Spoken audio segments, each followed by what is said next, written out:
perdido ainda, tá? Eu acho que, se eu for falar um pouco com sentimento agora, parece mais uma derrota depois do jogo do Curitiba, né? Então a gente já estava bem preocupado já no primeiro trimestre, ali, então todo o acompanhamento que a gente fez, o Conselho Fiscal, entendendo ali que o clube estava ultrapassando as diretrizes impostas, né? Tanto dos mecanismos estatutários.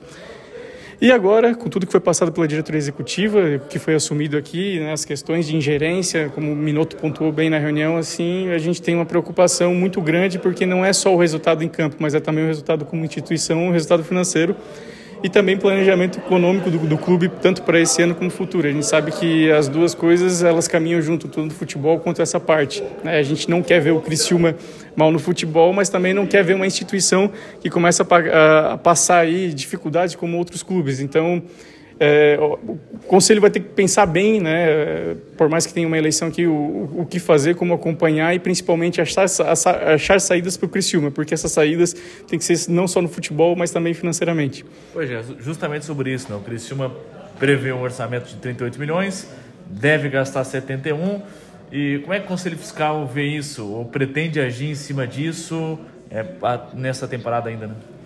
O Conselho Fiscal, ele tem mais, pelo menos no nosso mandato atual aqui, a gente tem mais aí a validação do segundo trimestre, depois tem uma nova eleição, então, né, a gente vai deixar encaminhado um parecer para o próximo Conselho, mas a gente vai se reunir também, né, dentro dessa semana e ver quais as possibilidades que a gente tem, né, possibilidades de resguardar o clube e poder auxiliar, né.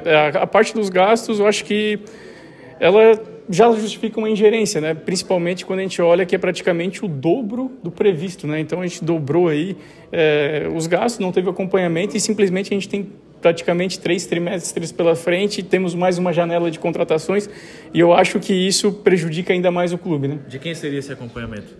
Esse acompanhamento, ele precisa ser feito internamente pelo clube, né? Então a diretoria executiva, os vice-presidentes, ali a diretoria, eles precisam ter mecanismos de controle, né, desses movimentos econômicos, né, perante aquilo que foi aprovado por eles no Estatuto de dezembro, na reunião orçamentária de dezembro, e o Conselho Fiscal, ele naturalmente vai acompanhando, né? Porém, quando há alguma diferença, a diretoria executiva ela precisa sinalizar ao Conselho Fiscal para que ele tenha ciência do que está ocorrendo. Foi praticamente o que não aconteceu nesse caso, né? O Conselho Fiscal ele trabalhou pedindo os documentos nesse primeiro trimestre, entendendo, e aqui na reunião a gente pôde constatar que realmente a gente não teve os melhores mecanismos de gestão esperado para um clube que até então aí era referência no passado, né, a nível nacional. Vitor, como é que vocês receberam essa questão de valores, até porque foram vocês que convocaram essa reunião hoje, né? E na prática, para o torcedor entender qual vai ser o papel do Conselho a partir de agora? Eu assim, não posso falar pelo Conselho Deliberativo, somente o Conselho Fiscal, que é um órgão independente, né? Então, como tem essa eleição e aí a gente está muito em cima aí de uma nova chapa, de uma nova mesa do Conselho, nós só temos que resguardar o que foi colocado aqui, né, e aguardar também essa situação política do clube aí, nessas novas eleições para tomar alguma ação, né? Então, ficou aqui nessa reunião, né, uma sugestão para que a diretoria executiva procure o Conselho Fiscal, né, pedindo uma permissão para fazer um novo orçamento, que era o que deveria ter ocorrido já em janeiro ali, né, ou a partir de todo momento que se inicia um novo gasto, mas não foi feito. Então, agora é esperar. Realmente, a gente precisa esperar aí os próximos dias e, principalmente, conversar aqui, nós, entre a mesa do Conselho, para entender aí o que o Conselho pode fazer pelo clube nesse momento, né? Ô, Vitor, para deixar claro também, para não ter dúvidas, em números, enfim, o que mais assustou vocês? Arrecadou tanto, gasta tanto, que foi chamada essa reunião? Para a gente deixar bem claro, não tem dúvida, ter dupla interpretação, quais foram os números, enfim, que assustou o Conselho Fiscal que fez convocar essa reunião?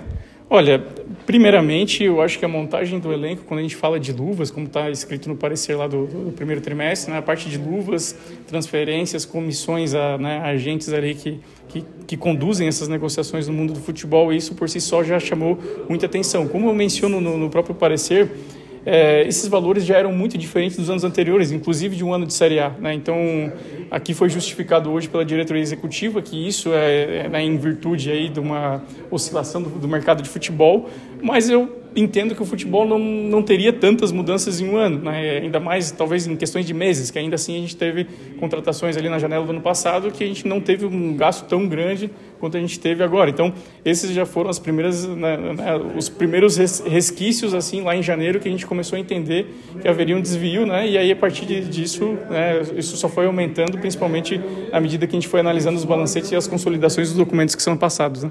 Cabe uma visualização mais individual desses valores, de empresários, de negociações, luvas, algo do tipo? O Conselho pensa algo disso?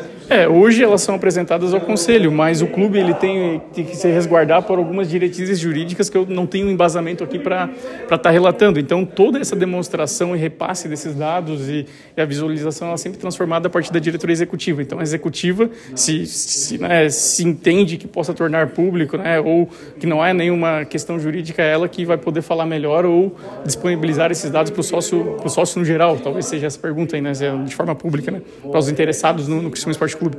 Ô Vitor, sobre a questão da previsão de gasto, do que foi arrecadado esse ano, e mais do que tinha dinheiro em caixa, para traduzir, falta dinheiro para completar a folha, enfim, os gastos desse ano? Como é que está essa situação? O Conselho tem números disso? Bom, na verdade, o Conselho ele não tem números disso, porque não é o Conselho que traça esse plano orçamentário, é sempre a diretoria executiva. Mas conforme foi apresentado hoje, né, a executiva ainda espera ter um dinheiro em caixa em dezembro, porém, como foi discutido, esse dinheiro está comprometido, porque tem compromissos que foram assumidos com alguns, né, atletas, negociações, enfim, que são parcelados ainda para o ano de 2026 e 2027.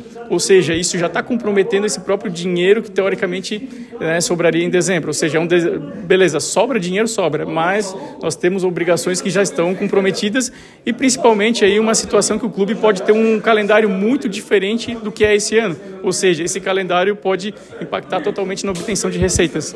O que foi apresentado tem um parcelamento de luvas de 24 vezes. Isso. Como é que o Conselho vê esse parcelamento? Isso é legal, é ilegal? Como foi citado ali pelo presidente do Conselho Deliberativo, né, não poderia estender ao mandato, né? O mandato, então, se encerraria ao final desse ano, né, mas foi feito. Então, se eu tivesse que classificar, eu diria assim como uma falha de gestão gravíssima. Então, era isso que eu colocaria assim sobre essa ação que já foi feita, né?